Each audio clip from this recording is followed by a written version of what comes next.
introduire comment ça va se passer et animer un petit peu les débats après, et être aussi peut-être du temps.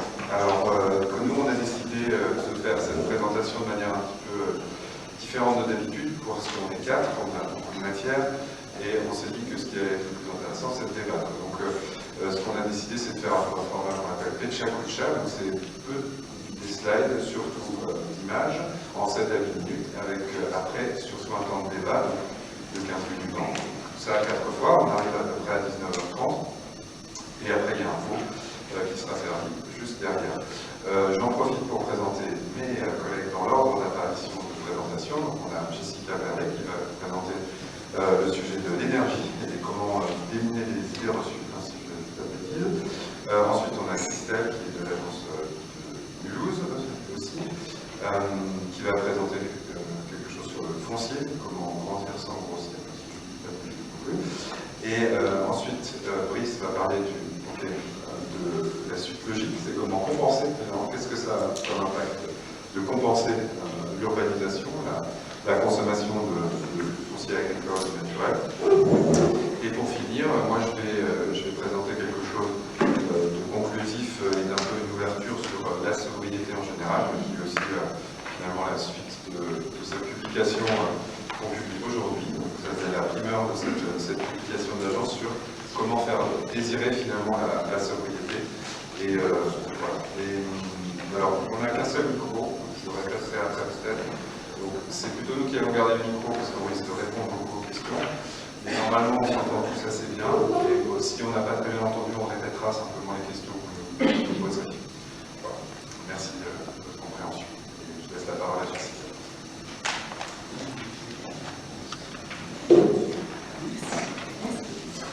Oui, effectivement, pour rentrer dans le vif du sujet, je vous propose de commencer en balayant un certain nombre d'idées reçues en matière d'énergie qui freinent encore parfois la mise en œuvre d'un modèle capable de relever notre défi de la transition énergétique. Alors, pendant longtemps, l'énergie n'a pas été un problème. Abondante et bon marché, notre société, notre économie, notre quotidien se sont nourris de cette énergie facile. Si bien que depuis les années 60, nos consommations d'énergie ont plus que doublé. Cette énergie que nous consommons est encore assez peu d'origine renouvelable. Elle provient surtout du nucléaire et des énergies fossiles que nous importons. Cette consommation énergétique, elle n'est pas sans effet. Le réchauffement climatique en est un notable, surtout parce qu'il nous est déjà palpable. Il ne faut pas oublier le surprélèvement et l'épuisement des ressources naturelles, la pollution de l'air, de l'eau, des sols, ou encore des inégalités sociales, car malgré un modèle fondé sur une énergie abondante, reste qu'un Français sur 5 est aujourd'hui en situation de précarité énergétique. Alors que la transition énergétique s'impose, des idées reçues sur les énergies renouvelables peuvent nous laisser croire qu'elles sont la solution pour trouver. Et parce que cette idée elle est séduisante, on serait tenté d'y croire et de substituer les énergies fossiles simplement par des énergies renouvelables en se disant que ce serait suffisant. Mais développer des énergies renouvelables, on va le voir, ça n'est pas si simple. Alors rappelons-nous de ce que nous consommons aujourd'hui. Sans revoir notre niveau de consommation actuel à la baisse, les énergies renouvelables n'arriveront pas à remplacer les énergies fossiles d'égal à égal. Une telle massification poserait d'abord un problème de place. Alors, puisqu'en effet, les énergies renouvelables, elles réinvestissent notre territoire, elles réinvestissent notre quotidien. Elles rendent la production d'énergie, mais également le stockage, de nouveau visible, et en cela, elles remettent sur le devant de la scène la question des besoins en foncier. Tout ça dans un contexte où les contraintes sont déjà nombreuses et où la concurrence sur l'usage des sols est particulièrement forte. Le plus dur, il est sans doute à venir, à mesure que les projets se multiplient, le foncier se raréfie, il se renchérit aussi sous l'effet des contraintes qui augmentent. Ces disparités, elles font émerger des perspectives en matière de stratégie d'approvisionnement pour les territoires, qu'il s'agisse de stratégie d'achat, de stratégie d'investissement ou encore de solidarité. C'est par exemple le cas des contrats de réciprocité. Comme toute infrastructure de production d'énergie, comme toute infrastructure de production d'énergie, les énergies renouvelables ont des impacts. Elles ont des impacts, autant d'impacts qu'elles sont variées finalement. On distingue distingue celles liées au fonctionnement des infrastructures, par exemple sur les paysages, mais également sur les équilibres écologiques. On distingue les impacts liés à l'extraction des matières premières, par exemple le surprélèvement dans les forêts, ou encore les impacts liés à la fabrication, au transport ou au démantèlement des infrastructures. Ça va être le cas des panneaux solaires. Alors des impacts, oui, mais qui restent limités. Je prends ici l'exemple d'une éolienne. L'éolienne, elle tuera par exemple moins de volatiles par collision que ne le feront les chats, les premiers prédateurs, ou encore des collisions d'immeubles avec des lignes électriques ou avec des voitures. Des impacts qui sont aussi maîtrisables. Les incidences des énergies renouvelables sur l'environnement sont connus. Les moyens de les éviter, de les réduire, de les compenser, continuent de faire l'objet de recherches. Si on prend l'exemple des éoliennes, on pensera par exemple à l'obligation de réalisation d'une étude d'impact ou à l'installation de systèmes de radar pour les volatiles. Mais ce ne sont pas les seuls exemples. Dans le cas d'énergie hydraulique, on pensera au passe à poisson pour remonter l'élément naval ou inversement, ou pour les forêts au système de gestion durable, pour les surprélèvements. Développer les énergies renouvelables, on voit donc que ça n'est pas si simple. Et en focalisant le débat sur le sujet ces dernières années, on a peut-être fini par faire la même question, celle de nos consommations. Car en la matière, les idées reçues sont là aussi nombreuses et concernent des domaines variés. La plupart omettent ce qu'on appelle l'effet rebond, nous laissons croire que nous pouvons continuer à consommer sans rien changer, ou presque. L'effet rebond, qu'est-ce que c'est? À l'origine, ce terme il vient de l'économie et date du début de notre ère industrielle, à l'époque de la machine à vapeur.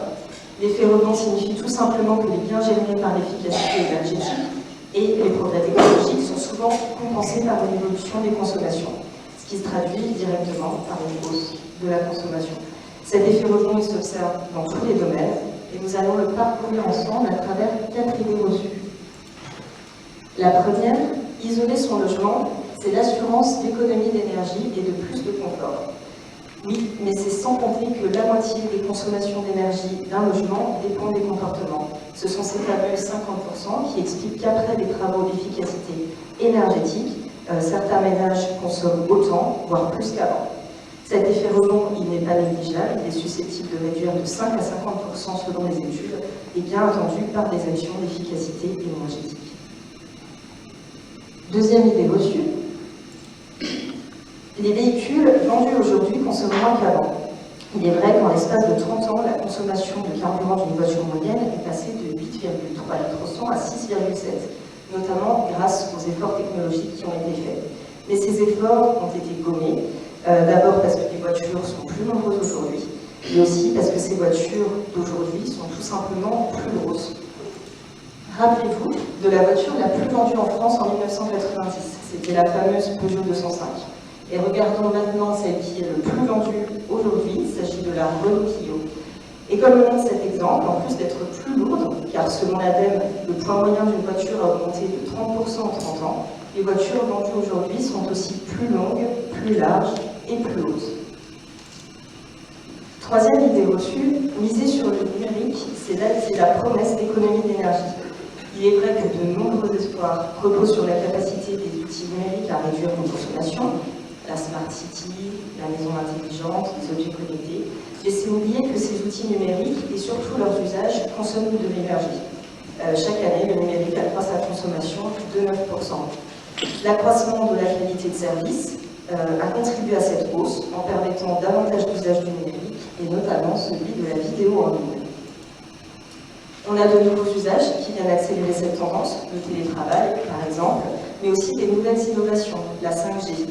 En permettant de télécharger quasi instantanément des contenus en haute et très haute définition, elle risque de s'accompagner encore un peu plus d'une explosion des usages de la fameuse vidéo en ligne.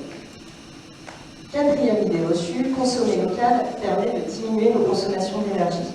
Sachant qu'un tiers de l'empreinte énergétique de notre alimentation en France provient du post-transport, effectivement, consommer local pourrait logiquement permettre de réduire les distances parcourues et donc les consommations d'énergie associées. Mais c'est sans compter les déplacements du consommateur. Or, la voiture est le mode privilégié. Pour le motif d'achat, plus de 50% des déplacements sont faits en voiture. Alors, on a de nouveaux services à la consommation, comme le drive, qui favorise encore ces usages. Un Français sur 5 a recours au drive aujourd'hui. Il s'impose en France, puisque les sites de commande en ligne sont toujours plus nombreux, et les centres de retrait tendent à se multiplier sur le territoire. Au final, dans un contexte où nous avons accumulé un grand retard par rapport aux défis à relever, on ne peut plus faire l'économie de la sobriété. Les tendances ces dernières années le montrent. D'un côté, les énergies renouvelables ne suffiront pas à couvrir nos besoins actuels. De l'autre, les gains technologiques sont compensés par des effets rebonds et des consommations stables ou à la hausse. Mais rien n'est impossible. Chaque crise nous le rappelle. Hier, les gilets jaunes. Aujourd'hui, le contexte géopolitique ou encore la Covid-19. Chaque fois, les cartes sont rebattues. D'un côté, ce qui semblait acquis ne l'est plus. Mais de l'autre, ce qui semblait difficile devient possible.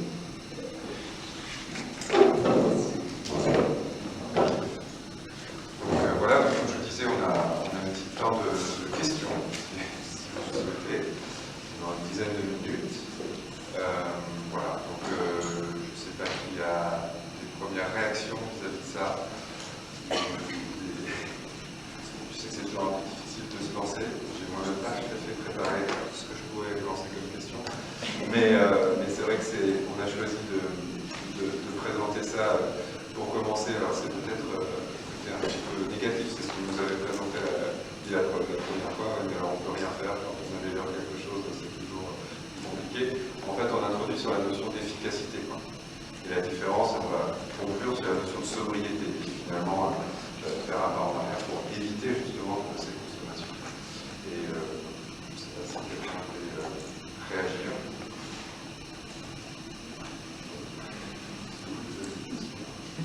Non. Très bien. Ah, voilà. Merci. Je trouve que c'est un peu alarmiste, parce que maintenant, le circuit court, les choses maintenant essayent de faire attention. On remarque que là, vraiment par rapport à vos slides, ce n'est pas forcément positif, alors que les gens, évidemment aussi consommatrices, c'est un petit pas qui est important. Donc c'est assez surprise. C'est vrai que maintenant, au niveau de consommation, il faut faire régulièrement des piqûres de rappel par rapport à éteindre les télés, des choses comme ça. Mais il y a certaines choses où je suis assez surprise par rapport à ce que vous avez fait. Oui, c'est bon. Oui, bien sûr, il y a cette fameuse, on va dire, politique du petit pas qui est en train de se mettre en place, qui se met en place depuis un moment. Et le Covid, justement, je parlais à la fin de ces crises qui nous montrent que d'autres façons de fonctionner sont possibles. Et c'est souvent ça qui nous rappelle, d'ailleurs. Il y a des choses, bien sûr, qui se mettent en place en parallèle. Là, c'est vrai que c'est une approche globale au regard des objectifs nationaux. Et effectivement, quand on les regarde, malgré ces petits pas et malgré ces efforts, en fait, le gap à franchir continue de s'accentuer et les efforts attendus continuent à être notables. Et c'est vrai que dans les dernières études qui sortaient, on était bien sur les estimations qui nous disent pour atteindre les objectifs qui sont fixés, c'est l'équivalent d'un Covid chaque année en termes de diminution de gaz à effet de serre et de consommation énergétique. Et on voit ce que ça implique dans notre quotidien puisqu'on l'a vécu. Donc c'est vraiment ce gap, comment effectivement Pierre-Maël dans sa présentation va nous montrer un petit peu plus le pas vers cette sobriété et la façon de la rendre heureuse, comme pourrait dire Pierre aussi. Quelles sont nos possibilités, puisque l'idée c'était pas de dresser un portrait sombre, mais bien de se dire effectivement là c'est maintenant, il faut y aller. D'ailleurs le rapport du GIEC nous le rappelle, le dernier, c'est la première fois que la sobriété est tellement mise en avant, un chapitre entier y est consacré, et il nous dit bien que la priorité c'est l'énergie, et que sans cette sobriété, la limitation du réchauffement climatique ne se fera pas. Oui, juste en complément, par rapport à cette sobriété et par rapport justement au rapport du GIEC, pour réussir à espérer être dans les 1,5% d'augmentation, je crois qu'il faut réduire de 10 tonnes de consommation de CO2 par an à 2 tonnes. C'est-à-dire que l'intégralité des usages et des consommations devrait être réduite par 5 pour l'intégralité des personnes par an. Ça peut quand même dire intervenir sur tous les sujets. Ça montre le gap, ça montre effectivement le gap à franchir. Et en dehors de ça, on ne réfléchira pas et c'était une première slide avec les températures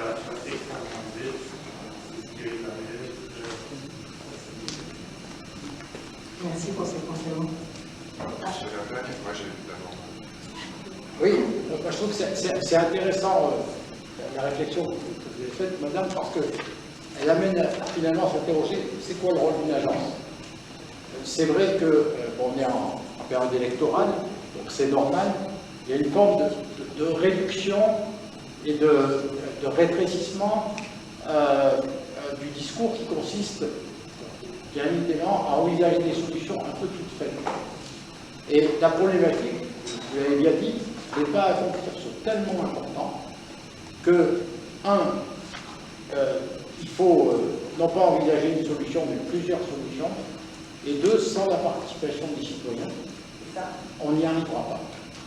Et je pense que cette prise de distance, si les agences d'urbanisme ne l'opèrent pas, qui va l'opérer?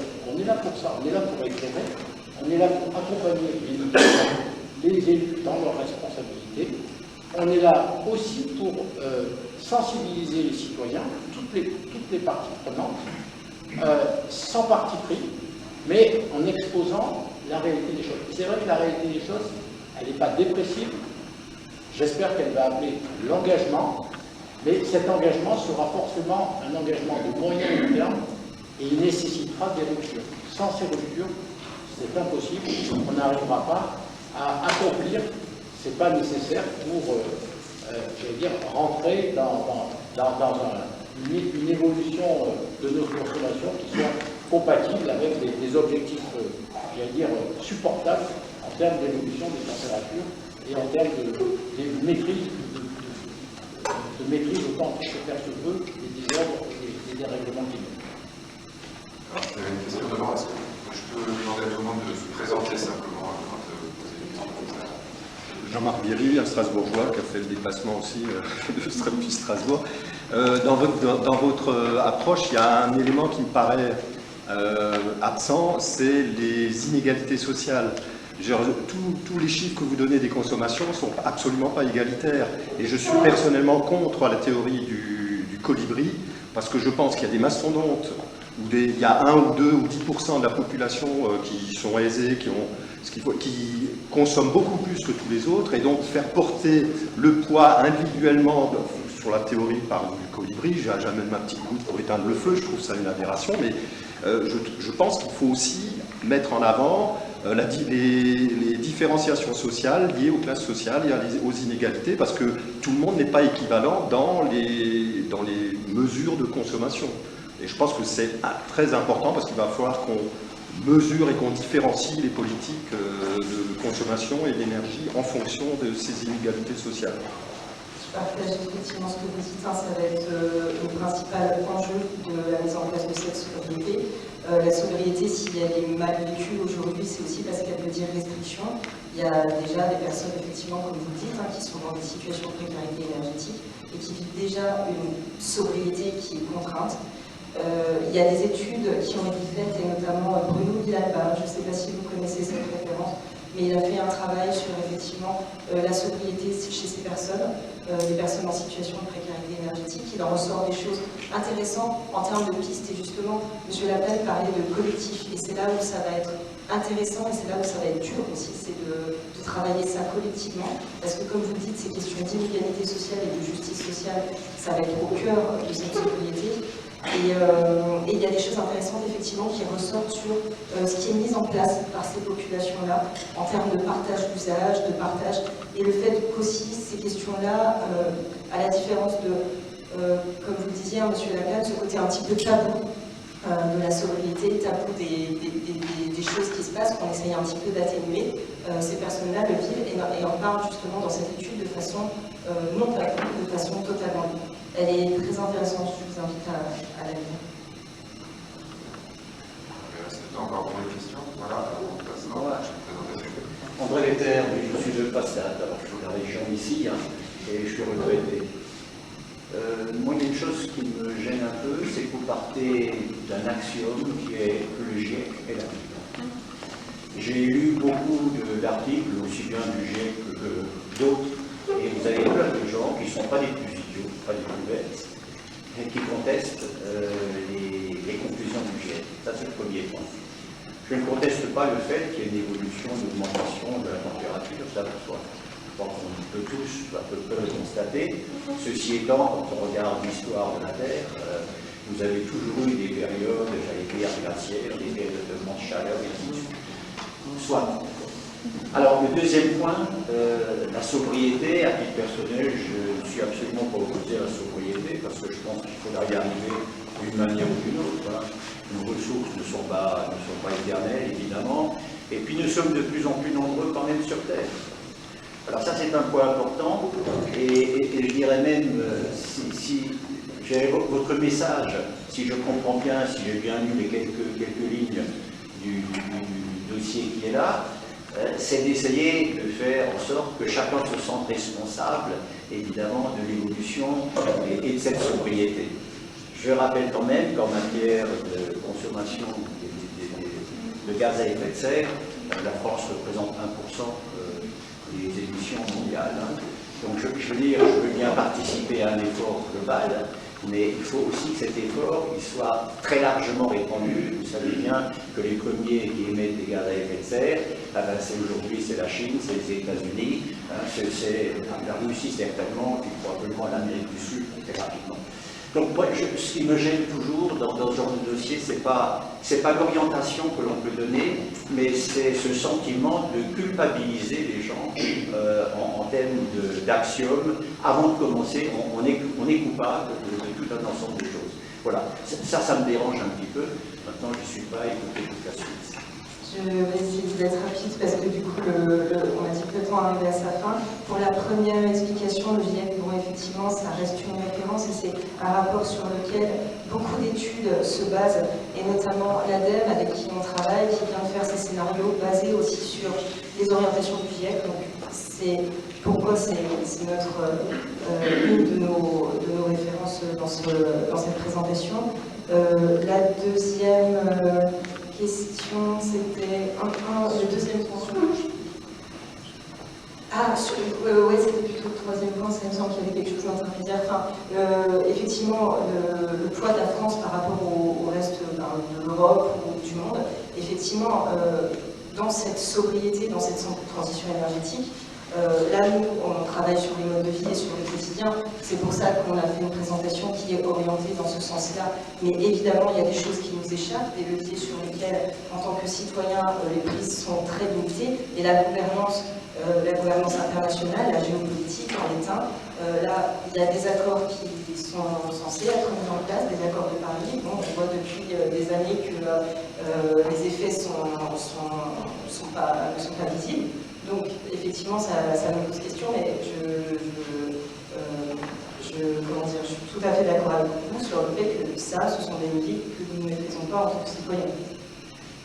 Si vous permettez juste un point, je ne voudrais pas qu'une petite partie de la société se suicide alors qu'il se passe rien autour. On pourra en parler. Voilà, je fais attention au temps, mais on aura encore beaucoup de temps à la fin pour vous aurez la dernière présentation. Ce sera aussi très bien pour parler. C'est pas du tout pour couper la parole ou quoi que ce soit. On aura le temps d'en parler. Je pense que ça va nous intéresser là-dessus.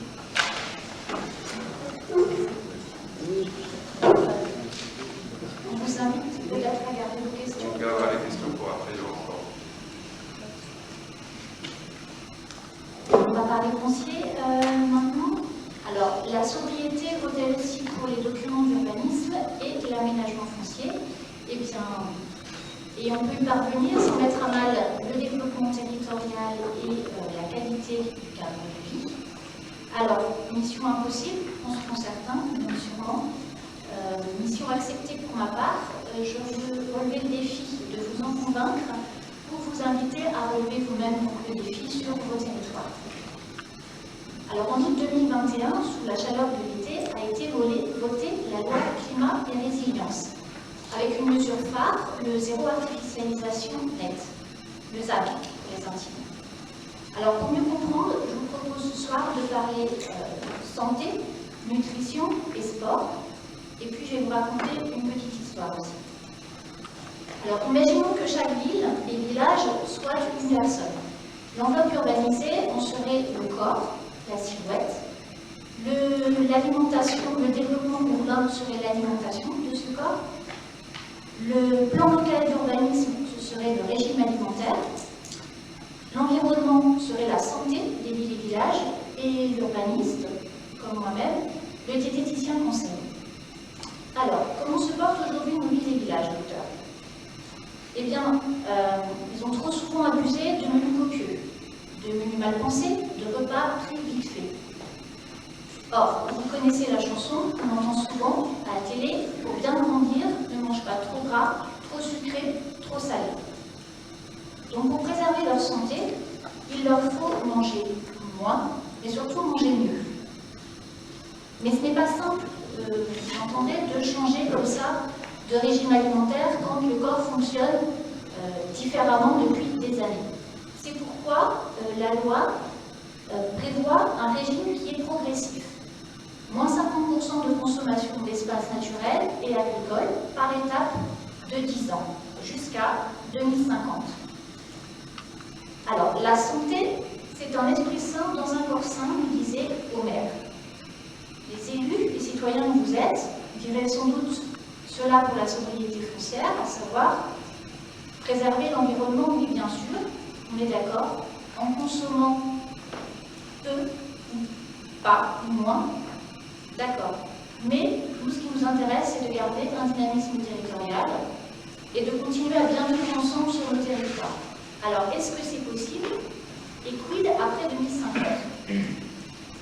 Parce que 2050, c'est le délai maximal qui est laissé au territoire pour trouver leur équilibre et stabiliser leur poids.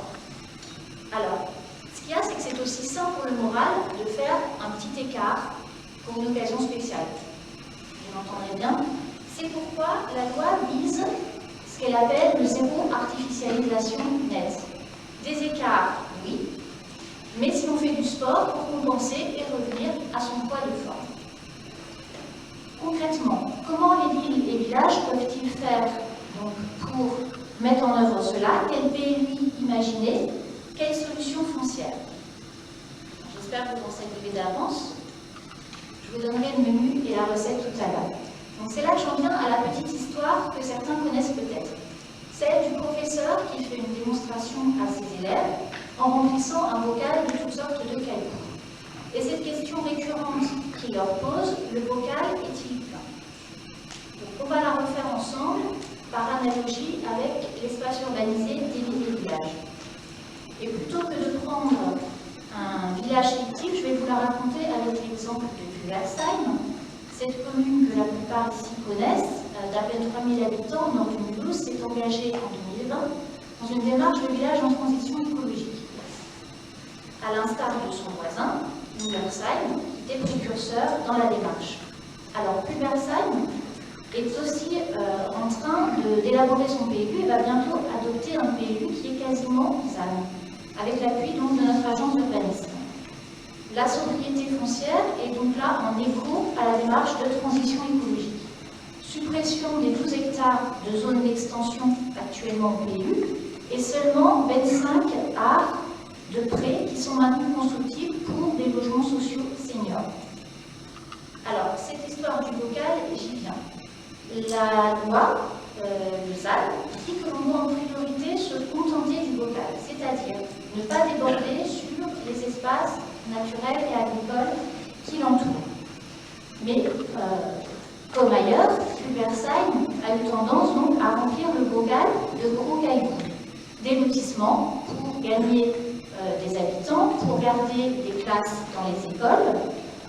Et dans la plupart des cas, il ne reste plus vraiment de place pour des grandes opérations aujourd'hui, sauf à faire du renouvellement urbain, c'est-à-dire remplacer un gros caillou par un autre gros caillou. Il faut alors miser sur la somme de petites opérations en dents creuses à une autre échelle, de façon progressive, au gré de la mise en vente des terrains par leurs propriétaires. Mais Pulversheim s'est aussi développé dans la dentelle avec des opérations plus ponctuelles, plus discrètes, telles du sable. Et donc, ces opérations, ce sont la remise sur le marché de logements vacants, la création de logements supplémentaires dans le presbytère ou bien sous les combles, la division foncière de jardin ou encore la transformation d'annexes en logements. L'histoire du bocal, elle se conclut par le remplissage ultime de tous les interstices par de l'eau. Alors, est-ce que ça signifie que le ZAN suppose de remplir tout ce qu'il reste, tous les espaces de respiration? Eh bien non, on est d'accord, parce que ça n'est ni tenable, ni acceptable et ni souhaitable, parce que les habitants ne sont pas des sardines à progression. Donc l'eau, elle est essentielle dans cette histoire. Elle fait lien, elle fluidifie et elle lisse la rugosité du minéral, des constructions et de l'urbain. C'est la nature qui est au cœur de nos villes et villages et c'est elle qui nous aide à mieux vivre la densification et le réchauffement climatique également. Donc ça peut être un cours d'eau, des zones boisées ou de vergers, des îlots de fraîcheur, des liaisons douces, des espaces collectifs partagés. Et tout ça, c'est vital.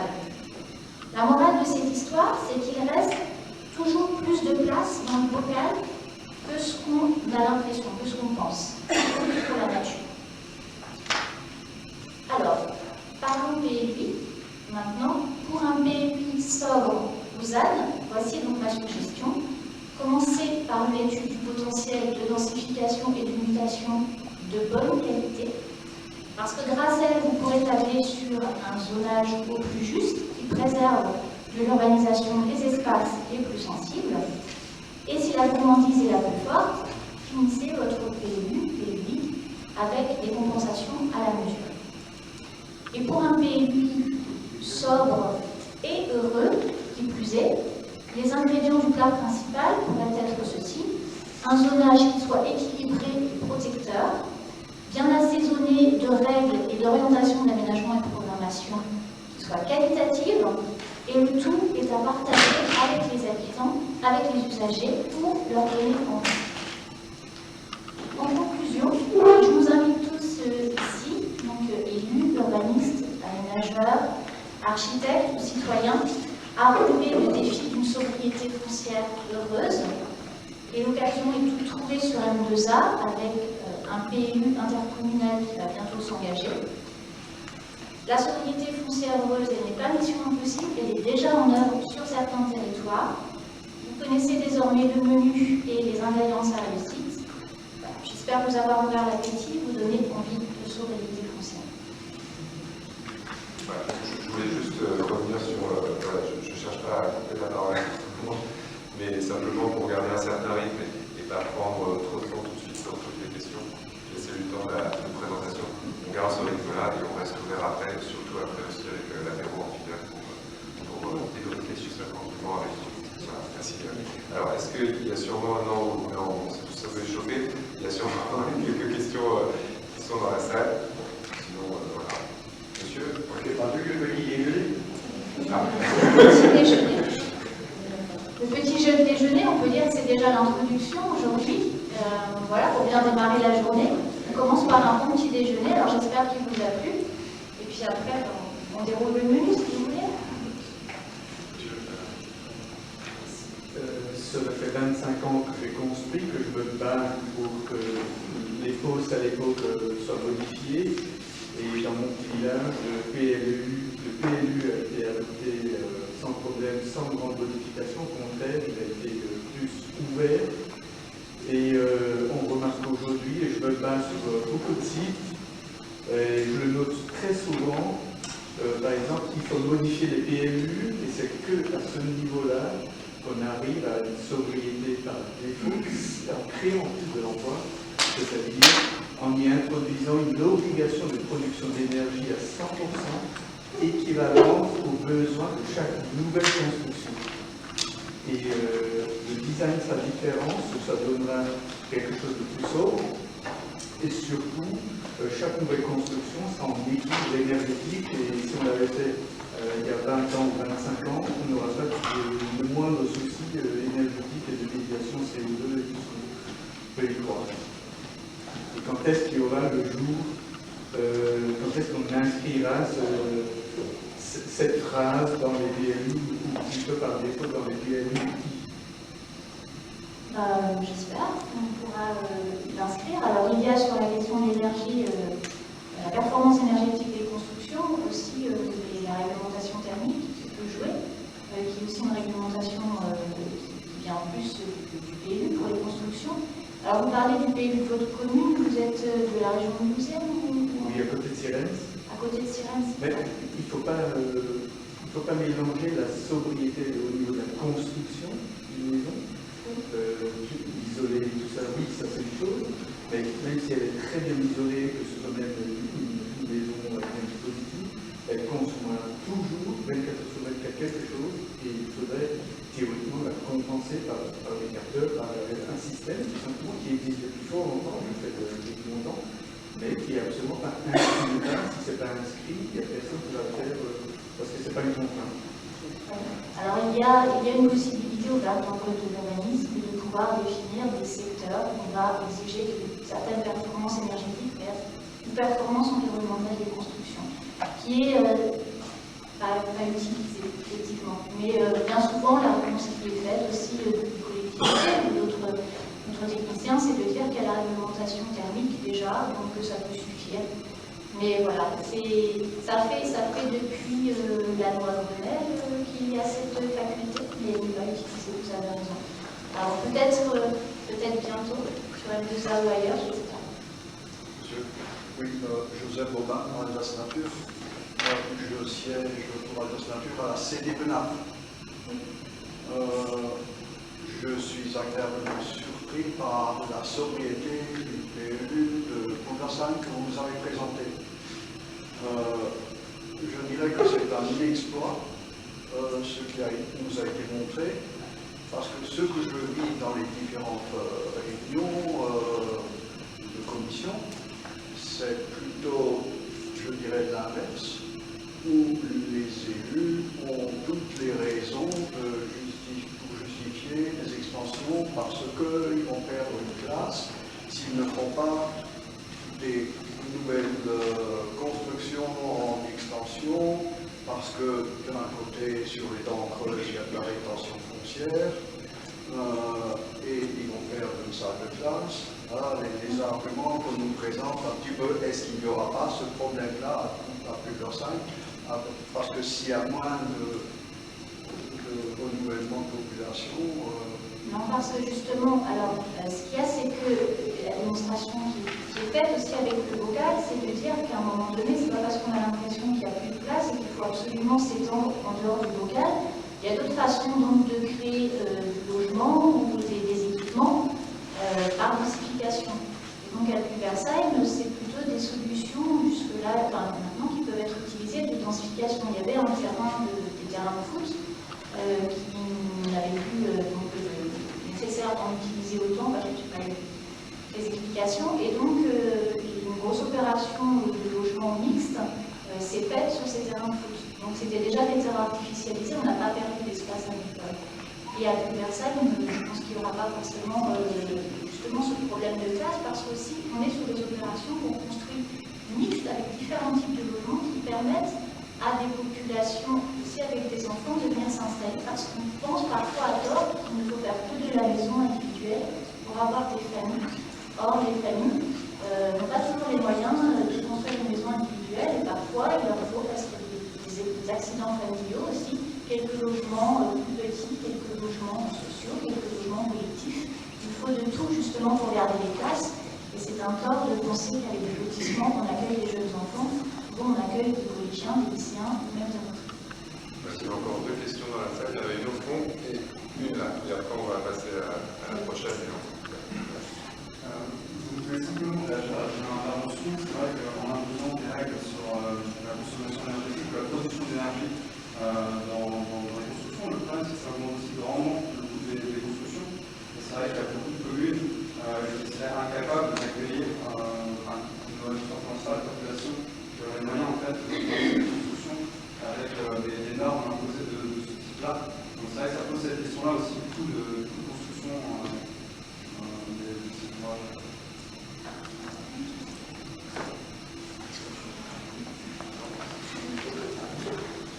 La question c'est du coût global parce que bien souvent on a tendance à penser au coût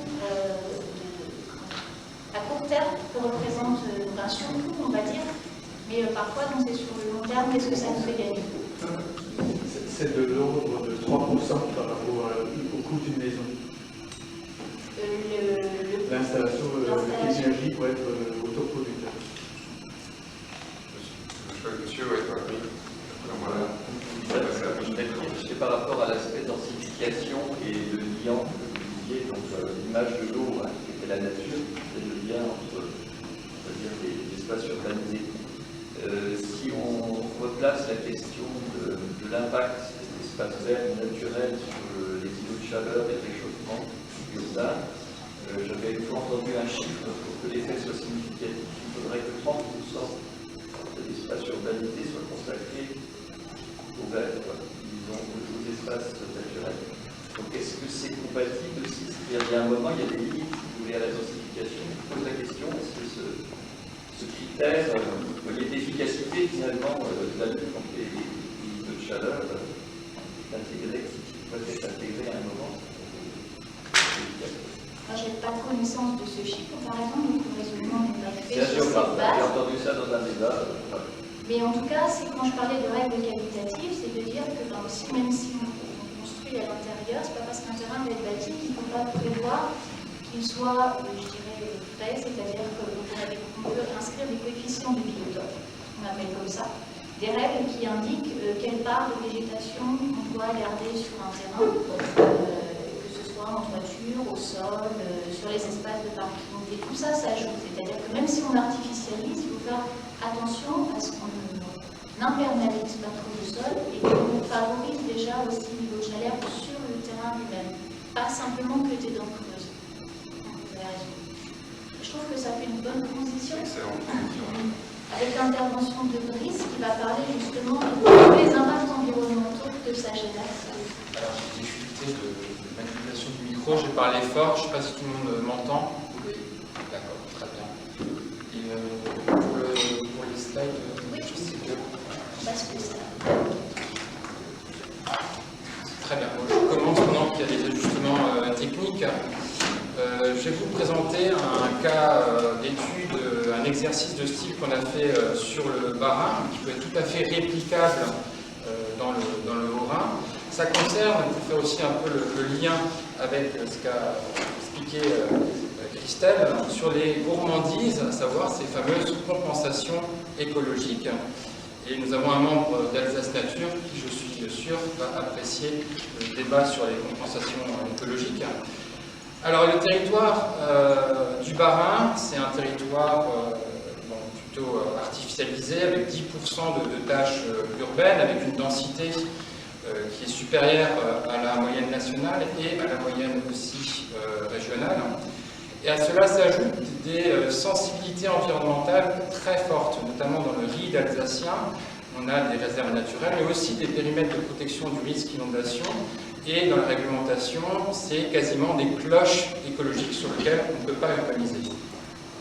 À cela s'ajoutent des sensibilités environnementales un peu moins fortes, où il y a des restrictions à l'urbanisation. Et si urbanisation il y a, on aura des mesures compensatoires écologiques. Enfin, l'absence de protection réglementaire, c'est tout ce qu'on voit sur cette tache jaune, c'est principalement des territoires agricoles, notamment le Korosberg et le Hackerland au centre du département du Bas-Rhin.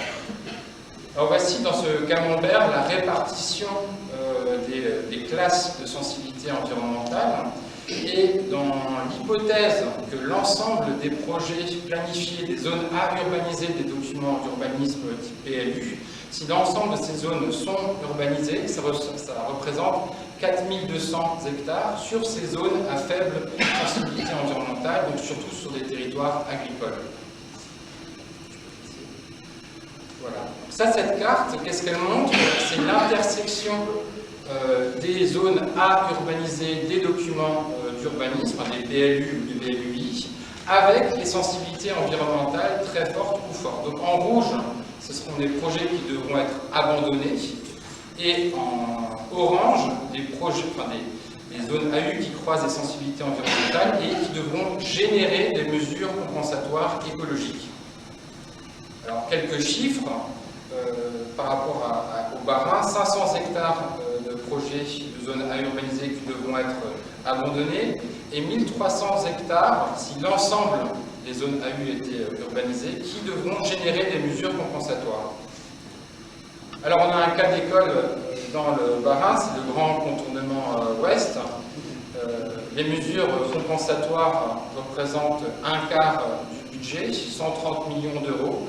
Elles ont été jugées insuffisantes avec de nombreux recours au tribunal administratif, mais ça donne quand même une idée de la volumétrie que représentent actuellement les mesures compensatoires.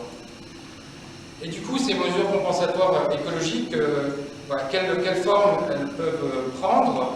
La première, c'est quand on détruit une forêt, pour compenser la perte de ressources forestières, on va faire des plantations. Et ces plantations, elles se situent sur des territoires agricoles. Une autre restauration écologique, c'est celle des zones humides. Donc il y a un certain nombre de territoires agricoles qui, à la base, étaient déjà des zones humides, mais qui ont été drainés. Donc l'idée, là, c'est de reconstruire ce qu'il y avait avant, à savoir des zones humides avec la restauration écologique. Donc là aussi, si vous le remarquez, on prend des terres agricoles pour ces compensations. Un troisième exemple, c'est tout ce qu'on peut faire sur les fauches tardives pour plus de biodiversité. Donc ça va faire moins de fourrage pour l'agriculteur, mais davantage de biodiversité du fait de ces fauches tardives. Et quand on met tout à bout ces mesures compensatoires et l'artificialisation que représentent les projets planifiés, en haut à gauche c'est le cas de la zone commerciale nord, puis les trois mesures compensatoires dont on a parlé, tout ça siège sur des mesures, sur des territoires agricoles. Et ça crée finalement une double peine pour l'agriculture. L'agriculture, on artificialise beaucoup dessus, 80% des opérations, c'est 20% sur les zones naturelles. Et finalement, si dans le scénario qu'on a élaboré, il y a des notes à votre disposition, dans le scénario qu'on a élaboré, d'exigence écologique maximale, on aurait 10% des territoires agricoles qui seraient soit imputés dans leur productivité, soit détruites. Et ça, c'est un paradoxe. C'est un paradoxe pourquoi? C'est parce qu'on n'a jamais demandé autant à l'agriculture, surtout dans le contexte de crise actuelle, où on parle d'autosuffisance sur les céréales. On demande aussi à l'agriculture de faire du bio, d'avoir une agriculture de proximité. On leur demande aussi parfois de produire des énergies renouvelables. Ça fait beaucoup et ça fait des contradictions. De même, la solution de facilité à détruire des milieux naturels, on parle de compensation, on voit qu'elles sont plus exigeantes, mais ce qu'on détruit maintenant, on va mettre des dizaines d'années à les reconstruire. Du coup, ces mesures compensatoires, on a des facteurs multiplicateurs surfaciques qui essayent justement de compenser ce rythme différencié, mais on le voit dans les premiers effets du dérèglement climatique. Vous en parliez, monsieur. Ça, c'était l'année dernière, en juillet, dans la vallée de l'Ar, des inondations. C'était des choses qui étaient impossibles à prédire, en fait, en termes de catastrophes. Et plus près de chez nous, pour toujours montrer ce rôle aussi des milieux naturels qui rendent des services de mitigation des inondations. Ça, c'est aussi dans notre coin, à Vaston, tout à fait, merci. C'est les coulées d'eau boueuse, et un des paramètres, c'est l'intensité des pluies. Et le GIEC nous dit qu'il y aura de plus en plus d'épisodes pluvieux intenses. Ne vous inquiétez pas, Pierre-Maël va conclure après avec des choses plus joyeuses et plus porteuses de sens.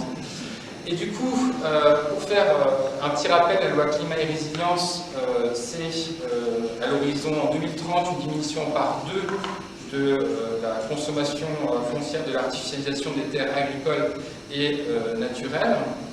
Mais finalement, les questions qui se posent actuellement, c'est comment on met toutes les pièces du puzzle ensemble, entre on veut de l'agriculture, on veut préserver les espaces naturels, on veut développer de l'habitat, des infrastructures, on veut sanctuariser notre approvisionnement en eau. On voit qu'il y a une compétition d'usage très forte et qu'il faut mettre un petit peu au chausse-pied toutes ces fonctions du territoire, ce qui appelle bien sûr de l'innovation, mais ce qui répond quand même à cette question de la conférence, le sol est devenu un produit de luxe.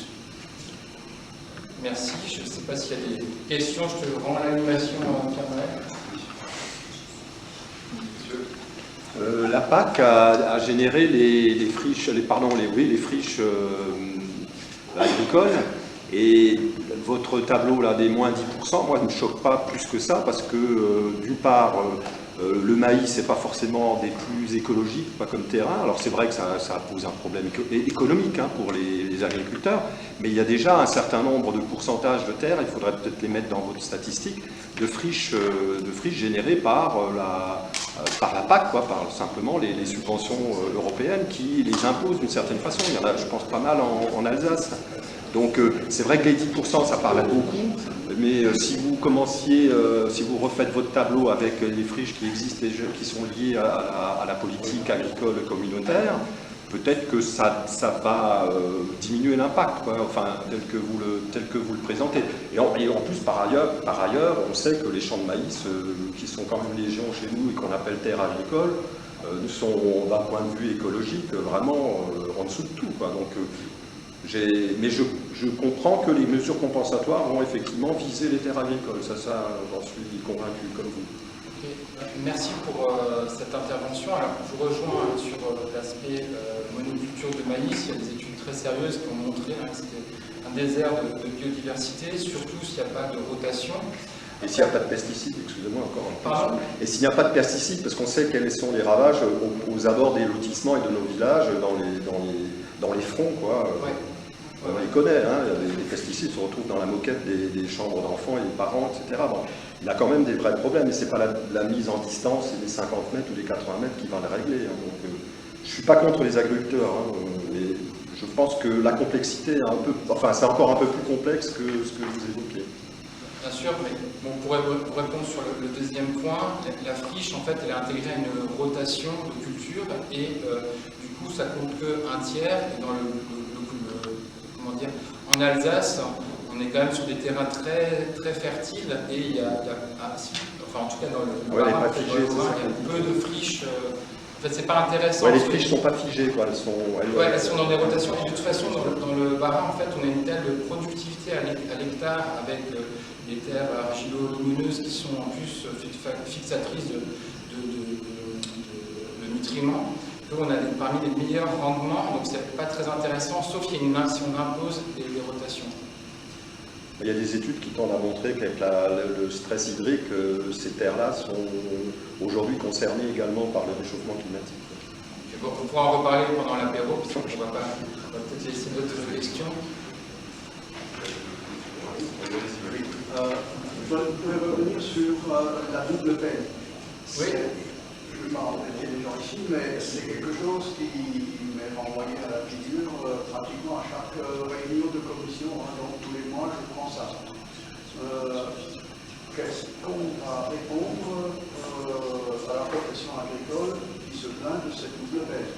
Ça leur paraît aberrant que quand il faut compenser toute la forêt détruite, ça se fait sur de l'agricole, alors qu'il existerait déjà tellement de forêts qui sont en souffrance et qui pourraient servir de compensation.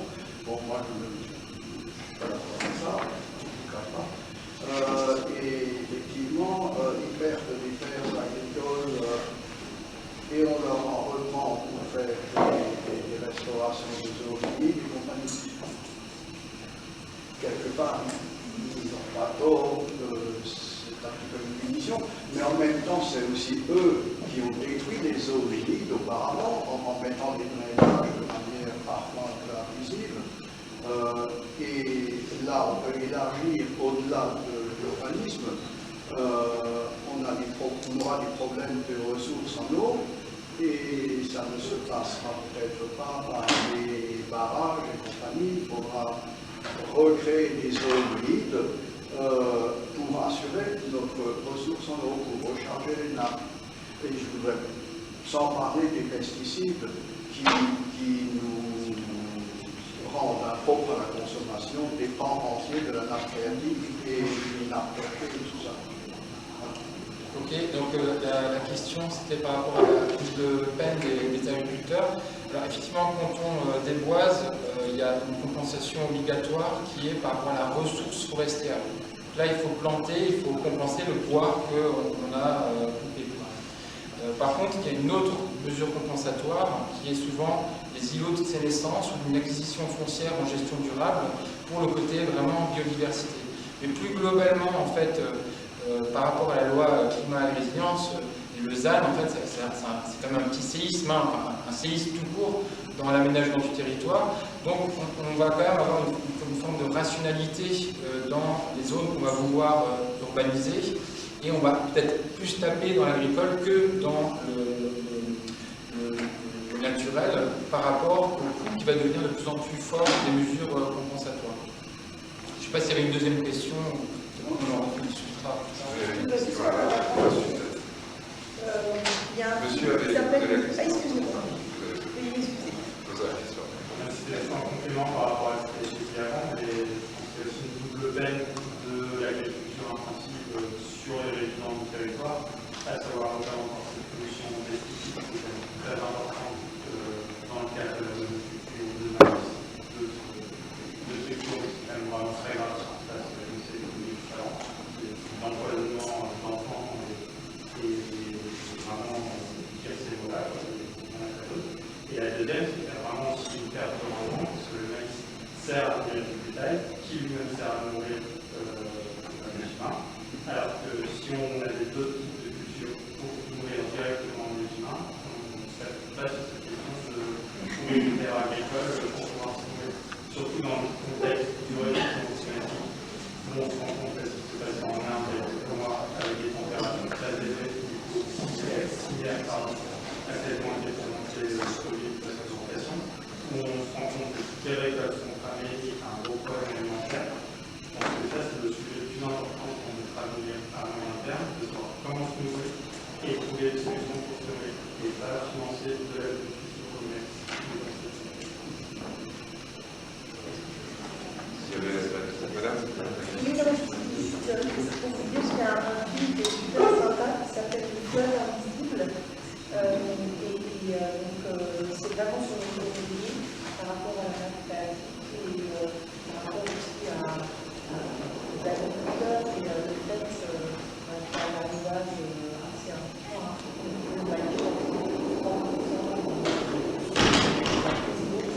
je pense qu'il y a des solutions, on l'a vu, on doit parler des solutions agricoles, parce que les agriculteurs sont prêts à changer, parce que c'est aussi un autre sujet.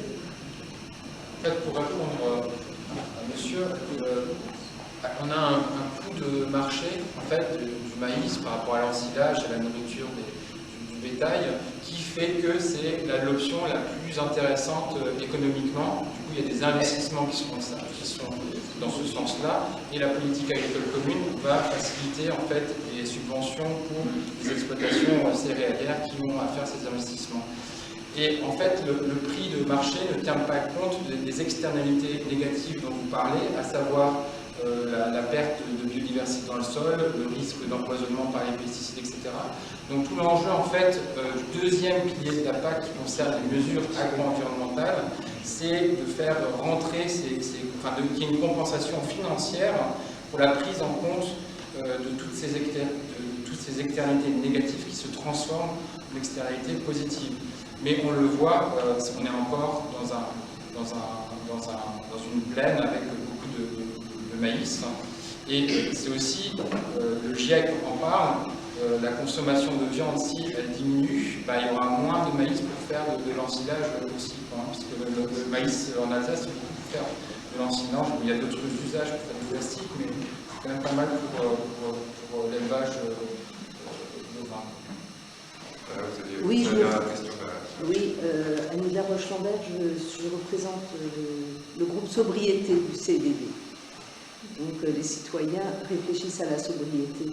Et je voulais juste rajouter le fait que ces cultures industrielles, réellement industrielles, sont aussi grosse consommation d'énergie fossile. Du début à la fin, il faudrait tenir compte de ça,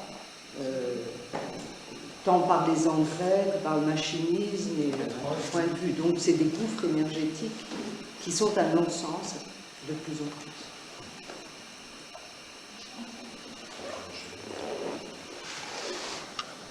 Alors, la dernière présentation, donc, de mon côté, ça va finalement être un bon résumé de cette publication qui sort aujourd'hui, qui se trouve à l'entrée. Moi, on a posé la question à l'agence, un élu qui nous a demandé mais comment on peut faire accepter un changement de société à nos concitoyens. Donc, autrement dit, comment on peut faire adhérer la population au changement de fonctionnement en fait, de notre société. Donc ma présentation, elle offre en fait un survol d'éléments d'accompagnement de ce changement induit par le concept de sobriété. Donc j'ai décidé d'utiliser le terme de sobriété parce qu'il est moins restreint à l'alimentation que celui de frugalité et qu'il est encore le plus utilisé. C'est un terme très franco-français, donc qui correspond à la tempérance dans le boire et le manger. C'est une notion philosophique ancienne et positive qui prône un art de vivre plus en harmonie avec l'environnement. Moins consommer et moins produire, c'est pour limiter notre impact sur l'environnement et le climat. Donc la sobriété, c'est une alternative basse technologie, low-tech et douce à un solutionnisme technologique qui serait très dispendieux en ressources. Donc ici, je vais surtout vous proposer des exemples concrets. Des solutions un peu normatives qui peuvent être envisagées, ainsi que des pistes psychologiques, sociologiques et médiatiques de comment faire adhérer. Donc les exemples ils sont regroupés en 3 actions, donc mutualiser, réemployer et localiser. Par mutualiser, on entend optimiser l'usage des ressources foncières, bâties, etc. Donc en aménagement, ça passe par d'autres portages du foncier. Je rejoins ce qu'a dit Christelle notamment, une plus grande mixité programmatique, des formes plus collectives et participatives d'habitat, et surtout plus de concertation entre tous ces usagers. On peut aussi citer dans ce champ-là la multimodalité et l'autopartage comme alternative aux véhicules individuels, la mutualisation d'équipements électroménagers ou d'espaces extérieurs dans le logement, des équipements hybrides comme les cours d'école Oasis ou encore le plafonnement des surfaces les plus dispendieuses au profit de solutions mutualisées. Par réemployer, là on entend des solutions qui réutilisent au maximum les objets et les ressources. Donc il s'agit de passer du recyclage à une économie circulaire, zéro déchet. Donc, par exemple, il y a un label qui s'appelle du berceau au berceau qui certifie la capacité d'un produit à être entièrement réutilisable tout au long de sa vie. Ça induit aussi que le producteur de cet objet soit aussi le recycleur finalement en fin début de cycle. Ailleurs dans ce thème, on peut citer l'écologie industrielle, donc qui met en réseau producteurs et consommateurs de ressources, avec un gros effet levier aussi. L'économie de la fonctionnalité, donc qui propose des services plutôt que des biens, donc une utilisation plus mutualisée aussi. Des produits basse technologie, qui utilisent le moins de ressources possible. Des produits réparables, robustes, évolutifs, ou dans le domaine de l'aménagement, tout simplement la requalification de friches.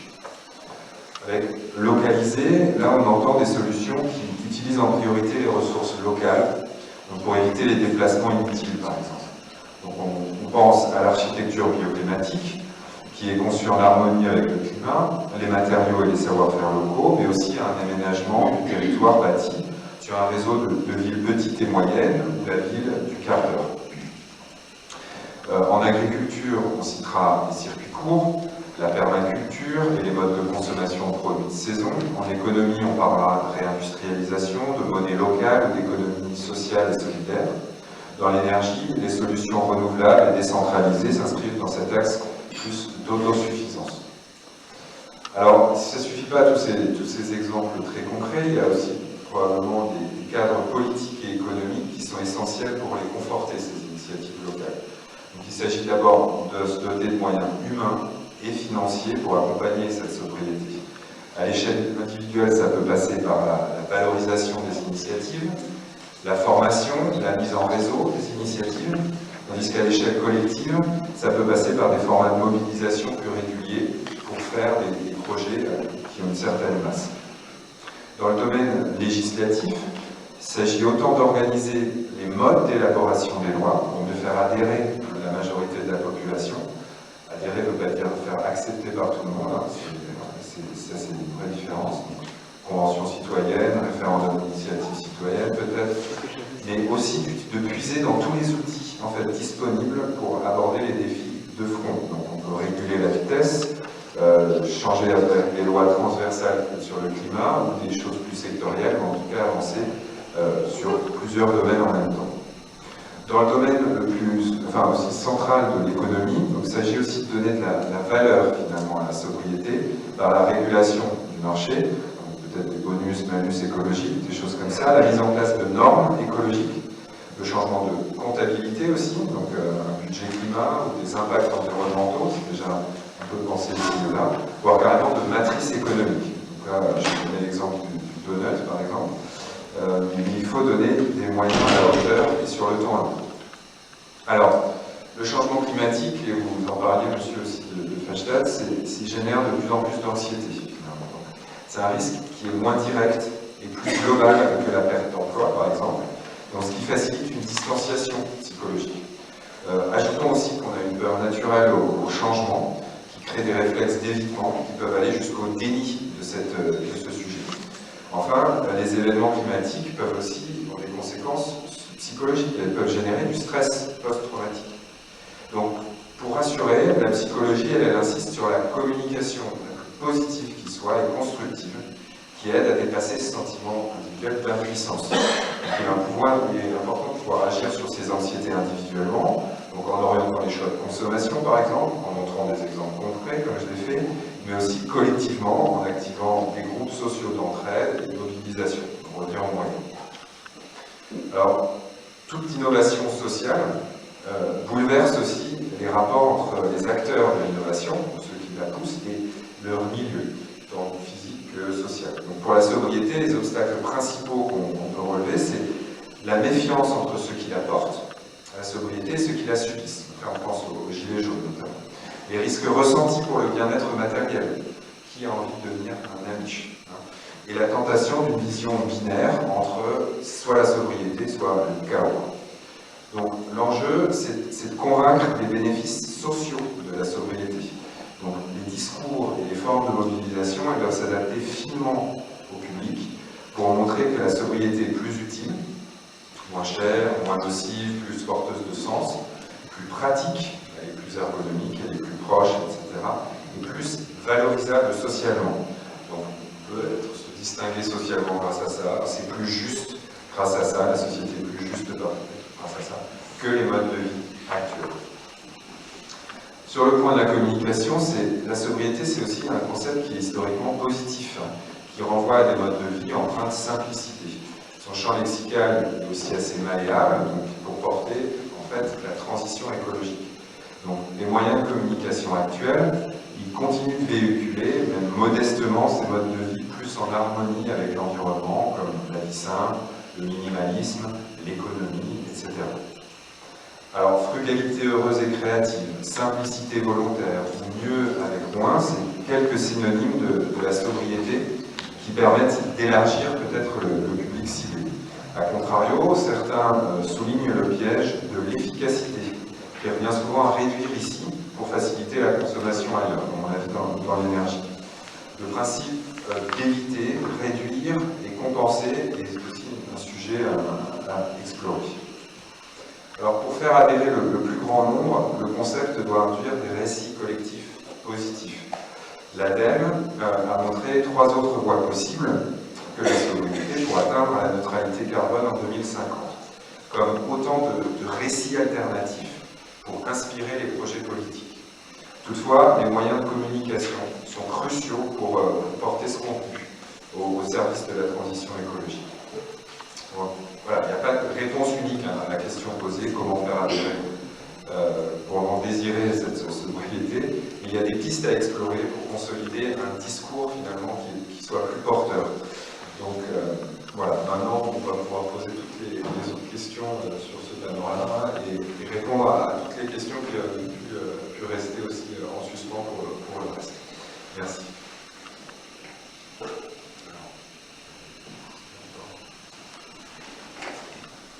Monsieur, vous vouliez peut-être réagir par rapport à votre question introductive sur ça? Oh, pas particulièrement.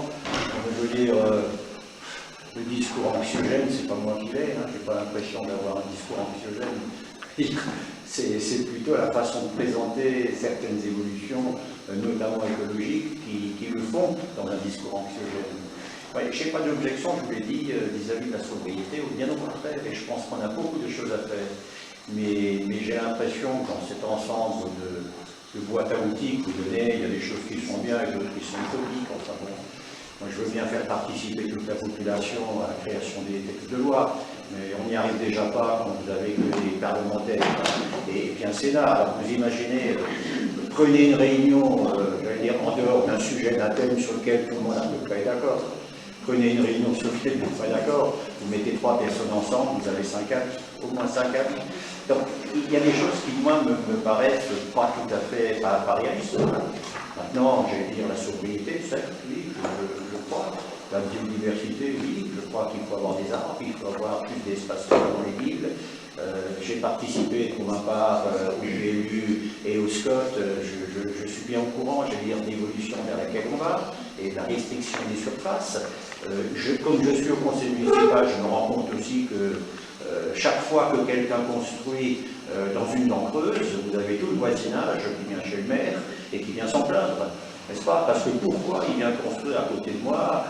On n'avait déjà pas suffisamment de surface, on en a encore moins. Donc, je veux dire, ça crée de véritables problèmes que vous avez l'air un peu d'ignorer. C'est ça qui moi, voilà. Justement, je pense que gêne un peu. Voilà. Je pense que c'est là justement où on touche au problème aussi, parce que là, moi, c'est très rapide et évidemment, c'est un peu pointilliste, quoi. Il y a un petit peu de tout à piocher, etc. Mais c'est vrai que ces questions de... Vous avez touché finalement au sujet de l'acceptabilité, c'est-à-dire que voilà, vous avez moins de local et plus petit, donc les dents creuses, voilà, avec simplement la loi du marché quasiment, hein, le foncier devient plus cher, donc c'est plus rentable de construire plus dense, etc. Et ce que disent, enfin, les choses que j'ai pu lire et entendre, c'est vraiment cette notion de préparer le terrain finalement. C'est ça qui est plus dans la question. Alors, j'entends bien la difficulté, moi je ne suis que là pour faire ressortir les dires d'experts, en fait. Mais c'est cette question de peut-être cette notion de projet, en fait, et accompagner et savoir que de toute façon ça va bouger, et peut-être l'impulser plus vite au départ. Je ne sais pas, voilà, mais ces choses-là où est-ce qu'il y a, enfin voilà, quand l'ADEME par exemple annonce ces 4 scénarios, elle fait le plus sobre, c'est la sobriété, etc., en soulevant que le plus gros risque il est social, de crispation, parce qu'on parle de quotas, on parle de limitation de la consommation, etc. Si ça vient d'en haut et que c'est imposé, est-ce que ça sera accepté? Ça c'est un peu le raisonnement par l'absurde. Voilà, donc évidemment, on ne peut pas toujours faire de manière complètement collective, etc. Mais c'est cet intermédiaire, et à l'inverse, elle pourrait poser un 4e scénario qui était lui le tout technologique, et qui lui était aussi complètement, il était peut-être plus acceptable socialement, parce que c'est continuer à consommer comme ça et ça ira, mais il était basé sur des hypothèses complètement, pour l'instant, théoriques, sur des technologies qui n'existent même pas en fait, qui sont potentiellement là, mais qui n'existent pas. Donc il y aurait encore 2 scénarios intermédiaires. Hein. Évidemment, voilà, mais c'était un panel. Voilà, ce panorama, il est là pour avoir des outils de tâtonnement et d'essayer d'avancer.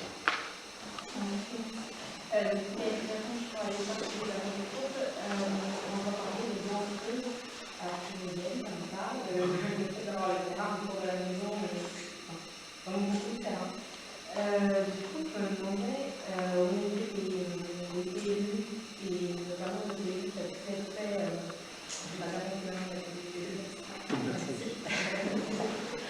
mais la population avait pu être sensibilisée, impliquée, parce que justement cette question d'avoir des gens qui viennent chez soi et qui réalisent la sensation d'espace chez soi, enfin, c'est un impact en tout cas de la citoyenneté.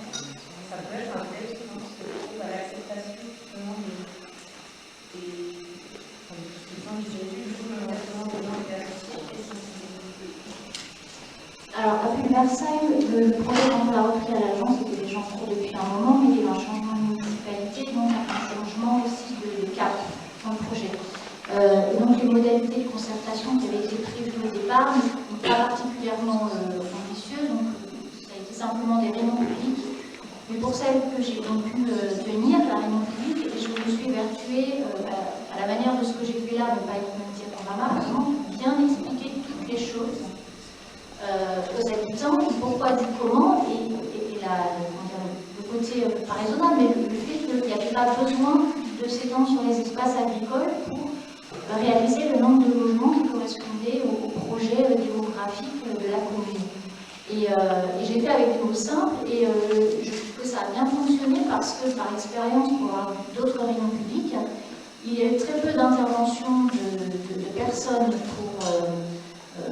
pour contester forcément le PLU, juste une dame, mais on savait qu'il y avait des propriétaires fonciers, bien sûr, qui sont dans ces zones d'extension et qui vont être déplacés, mais ceux-ci ne sont quasiment pas exprimés, à part une dame qui était vraiment dans l'émotionnel, mais finalement, ils s'expriment après, un petit peu, ils vont voir la commune, mais ils n'osent pas s'exprimer devant tout le monde parce qu'ils ont compris que tout le monde, finalement, partage quand même le constat que c'est pas tenable de faire autrement, ça n'a pas de sens. Et alors, par rapport au fait de la proximité, donc, ce que je disais, donc la nature, l'eau dans le local, c'est important. Alors effectivement, je pense que le jardin tout autour d'une maison, c'est une solution, mais on peut avoir d'autres solutions. À Pulversheim, l'opération qui en fait, est en train de se faire sur le stade, là, elle est assez dense. Et il y a pas mal de collectifs et des collectifs qui n'ont pas de jardin. Et en fait, ce qu'on a prévu dans le PLU, c'est que sur une partie de ce pré verger, il va y avoir des jardins familiaux pour permettre aux gens qui sont de l'autre côté de la rue dans cette opération de pouvoir profiter, de louer des jardins aussi familiaux pour faire du potager, pour avoir un espace extérieur qui n'a pas été prévu par l'aménageur d'espace privé. Donc vous voyez, c'est tout un raisonnement. Il y a un petit verger qui est privé, si la commune peut racheter le terrain à la succession, ce sera un verger qui sera complété, qui pourra devenir communal et servir à tout le monde.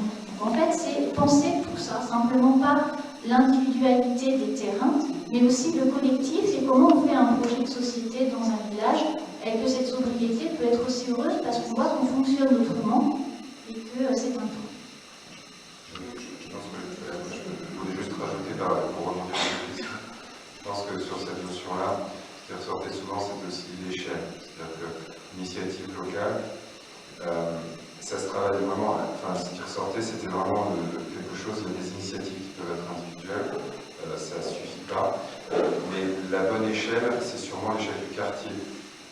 Là, on parle de Pulversheim, c'est 3000 habitants. On est dans le village, il y a un quartier, je ne connais pas Pulversheim. Voilà, donc, si on est à cette bonne échelle où les gens peuvent se sentir concernés, peut-être que ça peut mieux marcher. C'est un peu ce que j'en retourne d'expérience. La commune va aussi faire une démarche plus globale de participation citoyenne. On verra sur la question du village en transition. Alexandre Da Silva, architecte à Mulhouse. Juste une question que j'avais posée aux 4 intervenants. On est tous à peu près d'accord avec tout ce que vous présentez, et puis on le vit, on le pratique aussi dans nos agences et dans nos lieux de travail. Mais comment expliquez-vous la pauvreté de ce genre de réponse ou de débat de nos élus? Les dernières élections municipales, j'ai regardé un peu tous les candidats sur Mulhouse et ailleurs, et le débat sur l'urbanisme, la qualité de la vie, comment je construis une ville autrement, il est quasiment absent, voire ignoré. Et je ne parle pas de la qualité, et là je vais être un peu rude, de nos élus à l'urbanisme, qui souvent sont élus à l'urbanisme par dépit, parce que personne ne veut vraiment y aller, et qui découvrent un petit peu les difficultés de ce que peut être la construction de la ville et tous ces enjeux-là. Et comment est-ce que vous expliquez qu'effectivement les élus ne se saisissent pas mieux de ça, et que ça reste toujours très anecdotique en fait, et que même quand on parle de PLUI, pour y avoir participé à quelques réunions dans le cadre du CDD, où au départ, le PLUI, c'est la juxtaposition de tous les PLU de chaque commune, et surtout pas aller plus loin, parce que oh là là, ça va être compliqué. Donc voilà, comment on sort de tout ça, et comment on peut peut-être à la fois mieux former les élus, et mieux les faire adhérer à ce genre de problématiques-là, pour que ça devienne des vraies problématiques municipales, et d'enjeux pour nos citoyens. Alors, moi, si je peux me permettre, je travaille dans l'urbanisme aussi, je suis une question d'habitat. Peut-être que pendant longtemps, on a aussi abordé le problème par le mauvais sens. C'est-à-dire que quand on a fait des documents d'urbanisme, et c'est pas défini par la loi, on doit évaluer les besoins. C'est-à-dire que la première chose qu'on demande, dans un PLH, c'est la même chose, on demande, dans 10 ans, dans 5 ans, on aura combien d'habitants?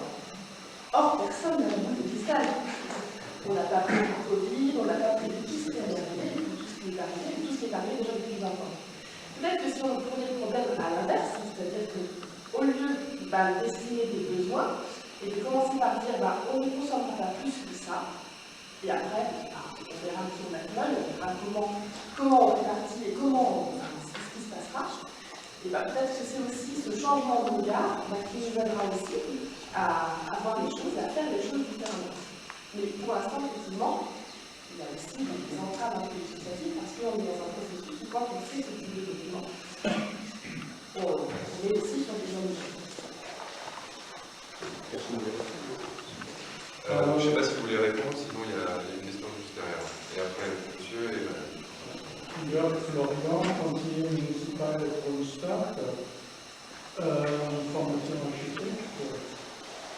Il y a pour moi une chose qu'on a laissé un petit peu à côté par tout le monde, c'est la partie finance.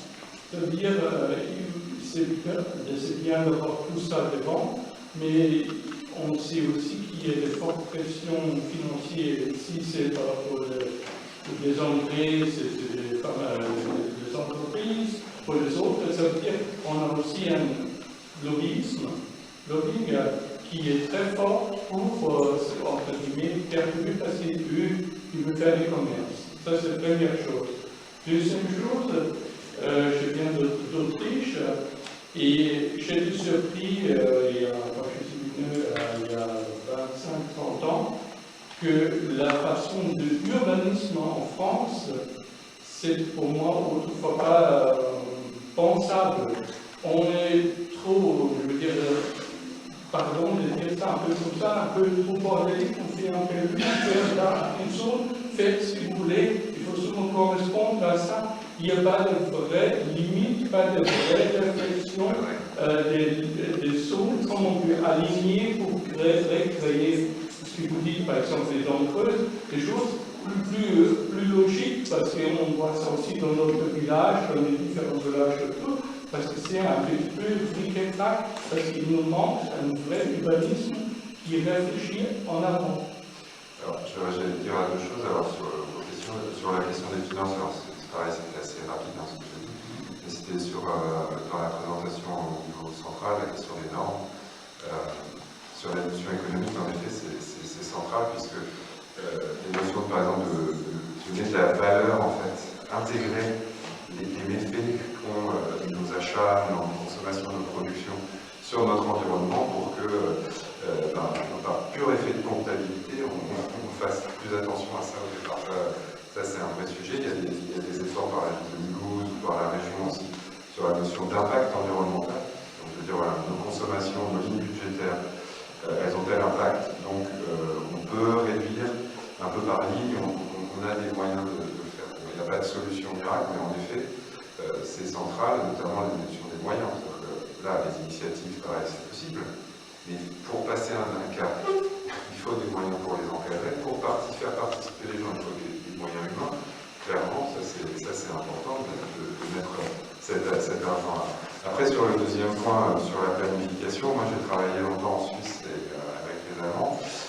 C'est vrai que cette question avait été aussi un peu à Strasbourg. Le sentiment que j'ai, pour connaître les PLU du côté allemand ou suisse, en France, il n'y a pas de notion de projet, c'est une notion de droit, c'est une notion de règle.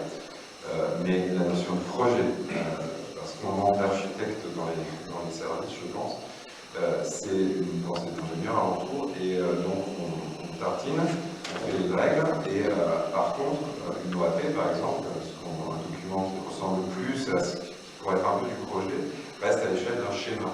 Sauf qu'en Allemagne, en Suisse par exemple, et probablement en Autriche, parce que c'est un peu le même corpus de pensée, on va dire, il y a une notion de plan. On va avoir un plan plus détaillé avec tel temps de mètre carré on aura droit d'avoir, on aura des alignements, on aura une servitude obligatoire, la personne qui va acheter ce terrain, il va être obligé de suivre ça et en contrepartie de payer tant. Il n'aura pas les droits à bâtir tant qu'il n'aura pas payé pour tel et tel équipement. Il y a des outils en France, hein. Le projet urbain partenariat, par exemple, un peu auquel moi, par exemple, je crois beaucoup, qui existe en France, il est très peu employé. C'est assez bizarre, on a l'impression qu'en France, on a le choix entre le tout privé, le lotissement, ou le tout public, la ZAC. Et entre les deux, on ne sait pas trop. Donc ça, c'est un point de vue aussi que je partage. Et sans parler de planification, où en fait, on peut faire quelque chose comme le Caligone, sans penser une seule fois tram, cycliste, bus en cycle propre, on fait une route, et c'est autour de la route, à la mairie. Et on n'aura pas pensé que pour se rendre là-bas, pour que ça soit juste pour tout le monde aussi, on pourrait dire la même chose pour l'hôpital du Munchberg, on a un joli bus, mais au final, c'est d'abord une rocade qu'on a construit derrière, là. C'est la même chose. Donc, c'est pas une pensée, le centre pénitentiaire. Voilà, l'État, il va dire faites, moi, par contre, je vais faire au milieu du champ et même dessus. Ça, cette pensée systémique de transport avec les zones d'emploi et les zones d'habitat, ça, il va falloir penser parce que sinon, on va continuer à s'étaler avec la voiture individuelle. Il y avait, alors attendez, il y avait vous d'abord, monsieur, non, voilà. Voilà, et ensuite il y avait monsieur et on peut tout faire. Je suis Madame Mission Francisca, je suis à Open Time. On vous parlait tout à l'heure des élus. C'est vrai qu'on comme ça au niveau du numérique, il y a plein de choses que vous ne connaissez pas. Donc moi je suis en charge du développement durable et de l'environnement. Quelque chose que j'ai mis en place au niveau de la commune. Et bien sûr, alors je ne dirais pas qu'on a plein d'idées, on a plein de changements, mais après, devant nous, il y a des citoyens, des habitants qui n'ont absolument pas envie que cela bouge. Alors là, on discute, on a chacun, on veut faire un effort, que ce soit psychologie, circuit court, etc. Mais est-ce que réellement, peut-être les gens qui sont là sont impliqués parce qu'ils ont une envie, mais est-ce que tout le monde a cette envie? Moi, je remarque maintenant le fait dans le village de la démocratie participative, et on se rend compte qu'il n'y a pas de participation. Parce que les gens n'ont pas forcément envie de bouger, ils ont envie de rester chez eux, ils n'ont pas envie d'aller dehors. Et quand on leur propose des choses, donc là on parlait du jardin collectif, j'en ai créé un dans un quartier avec la journée citoyenne. Il n'y a aucune personne du quartier, il y a quand même 120 logements qui nous s'est présenté alors que j'étais à notre rencontre, je vais expliquer les problèmes.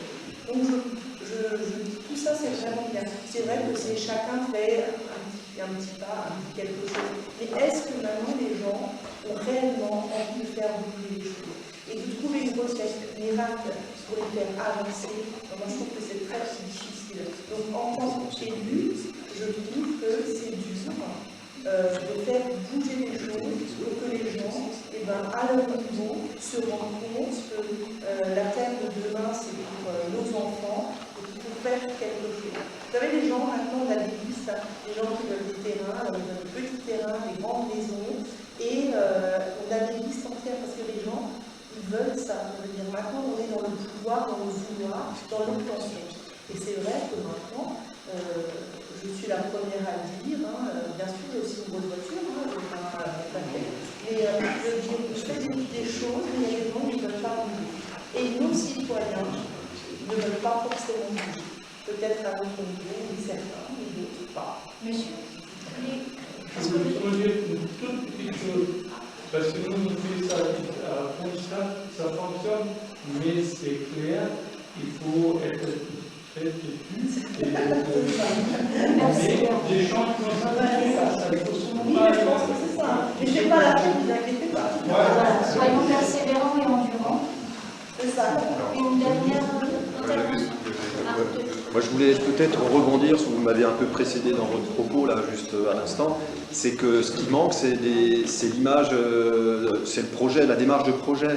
En fait, notre planification à la française, effectivement, est beaucoup plus sur la question des sols, la répartition, et pas du tout sur la démarche de projet. C'est-à-dire qu'aujourd'hui, les enjeux vont être quoi? C'est des extensions vont devoir être justifiées parce qu'ils sont, dans certains cas, quand même nécessaires. Moi, j'ai étudié, comme vous, les problèmes d'urbanisme en Suisse. En Suisse, vous avez l'enveloppe urbaine, et puis en dehors de ça, tout est sacralisé. Vous pouvez pas. Ça n'empêche pas que quand la commune a réellement besoin de s'étendre, qu'elle fasse un dossier, mais le dossier, il doit être béton, et le dossier, il est systémique. C'est pas du logement. C'est du logement, c'est du commerce, c'est des services, c'est de l'industrie éventuellement. On est sur un projet mixte et sur un projet urbain qui règle les problèmes environnementaux, qui règle les problèmes écologiques. Alors, peut-être qu'il y a 10 ans, ce n'était pas le cas aussi finement qu'aujourd'hui, mais la planification à l'allemande et en Suisse le permet. Les Suisses n'ont pas inventé, ni comme les Allemands, n'ont pas inventé le label écoquartier. Ça les connaissent pas, ils s'en foutent. Ils font les choses qu'on peut aller visiter. Fribourg est en train d'étendre et de rouvrir une zone en pleine zone agricole. 30 hectares, pourquoi? Parce que la ville étouffe, elle n'a pas de foncier, elle a tout urbanisé dans son... Mais elle est en train de le négocier. Et derrière, vous avez un plan, un master plan, qui peut être négocié, débattu, contredit par toutes les forces vives associatives que Freiburg connaît déjà. Et je pense que c'est ça qui manque dans nos PLU. Je rappelle que dans l'équivalent PLU allemand, vous avez sur le centre ancien un plan de construction. C'est-à-dire que ce n'est pas nos OAP, nos orientations d'aménagement, qui sont beaucoup trop schématiques, qui vont réenchanter le monde, quoi. Moi, je rigole quand l'ADEME me parle de la nécessité de faire des récits, effectivement. Commençons par faire un vrai projet urbain. Des études de faisabilité, des études de faisabilité préalables, et après, on peut engager, si vous voulez, les habitants et les citoyens. Et s'ils ne viennent pas, ça veut dire que la collectivité a les mains libres pour faire à leur place, quoi. Parce qu'à un moment donné, la collectivité peut aussi avoir une vision. Je peux laisser juste la parole à M. Oui, le reste, on va en parler devant un petit verre de vin ou une petite... Vous vouliez parler? Une seconde. Alors, une seconde pour dire que tout à l'heure, l'impression générale était que ces interventions sont dépressives. On s'aperçoit que le côté public aussi, il y a des interventions un peu dépressives. Et en même temps, je pense qu'il est important de dire qu'il y a une transformation qui va faire tâche d'huile. Il y a déjà à Lausanne, donc il y a des prescriptions qui vont nous imposer, et petit à petit, le citoyen va en prendre une part. Donc je pense qu'il faut rester positif. Il faut s'appuyer surtout à l'exemple de ce qui s'est fait sur Pulversheim, pardon. Il faut s'appuyer sur ce type d'exemple, et je pense que petit à petit, il y a une transformation qui est en marche. On ne la voit pas encore, parce qu'on est un peu à une intersection, mais je pense que dans 3-4 ans, on se reverra dans ces traits, si on se revoit, on verra qu'on aura déjà beaucoup avancé.